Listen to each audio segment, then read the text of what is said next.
একবার আমি ও বিশু আর ওর বন্ধুরা সবাই মিলে গিয়েছিলাম বোলপুর ঘুরতে। সেখান থেকেই এই শাড়িটা যেটা আমি পরেছি কাকিমার জন্য বিশু এনেছিল, পছন্দটা আমি করে দিয়েছিলাম। শাড়িটা কাকিমার তো ভীষণ পছন্দ হয়েছিল। আর যখন বিশুদের বাড়ি এসে আমি আলমারি খুলে শাড়িটা দেখলাম, তখন মনে হলো মায়ের জিনিসের উপরে তো মেয়েদেরই অধিকার থাকে, তাই না? তাই শাড়িটা আমি কোনো কিছু না বলে পরে নিলাম। আর কাকিমা তো ভীষণ খুশি হয়েছে, বলছিল শাড়িটা পরে নাকি খুব ভালো লাগছিল আমার। আর দেখো, সকালবেলা দুজন চলে এসছে মাছ ধরতে। আর এই যে লোকটা যেখানেই যাবে সেখানেই মাছ ধরা তার। তারপরে আমরা ওখান থেকে ঘুরে এসে বাড়িতে এসে দেখি কাকিমা আবার আমাদের জন্য চপ মুড়ি রেডি করে রেখেছে। তো আমরা আবার বাঁকুড়ার সেই বিখ্যাত চপ মুড়ি খেয়ে নিয়েছিলাম। আর যেই মাছগুলো ওরা ধরে এনেছিল সেটা ছিল রাহুলদের পুকুরের মাছ। তো চাষের মাছ বলে আমরা সেটা আবার নিয়ে এসেছিলাম, কাকিমা আবার ভেজে দিয়েছিল, সেটাই খেয়েছি। খাওয়া দাওয়া সেরে দুপুরবেলা আমরা আবার বেরিয়ে পড়ছিলাম মুকুটমণিপুর যাব বলে। পর আমরা সবাই মিলে বেরিয়ে গেছিলাম।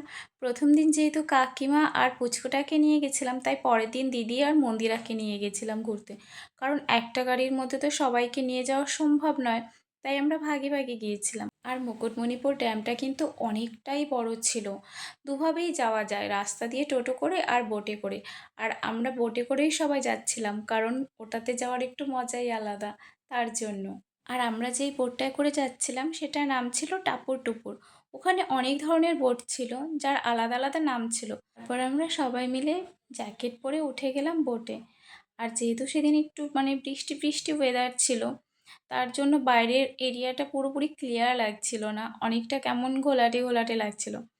যখন বোটটা স্টার্ট হলো, এত ভালো লাগছিল, চারিদিকে শুধু জল আর জল, আর আমরা দেখো তার মধ্যে দিয়ে যাচ্ছি। বাঁকুড়া যাওয়ার পর না এবার একটা আলাদাই অনুভূতি হলো, যেটা মানে অসম্ভব সুন্দর ছিল, বলে বোঝাতে পারবো না সব কিছু মিলিয়ে। আর দূরে দেখো কত সুন্দর ছোট ছোট দ্বীপের মতো জেগেছে। বোট থেকেই নেমে দেখি কি সুন্দর এখানে পাথর রয়েছে, আর এত সুন্দর জল আর পাথর দেখে কি আর লোভ সামলানো যায়। আমি আবার তার মধ্যে নেমে একটু হেঁটে নিয়েছিলাম। তারপরে এইখানে একটা খুব সুন্দর শিব মন্দির আছে পাহাড়ের ওপরে, সেই জায়গাটা এসেছিলাম। দেখো মন্দিরটা কত সুন্দর, ওখানে পুজো হচ্ছিল। আর এই মন্দিরটার পাশেই খুব সুন্দর একটা বড় উঁচু পাথর ছিল, তার ওপরে আমরা সবাই উঠে অনেকক্ষণ ফটো তুলেছি। আর ওপর থেকে নিচের ভিউটা কি সুন্দর।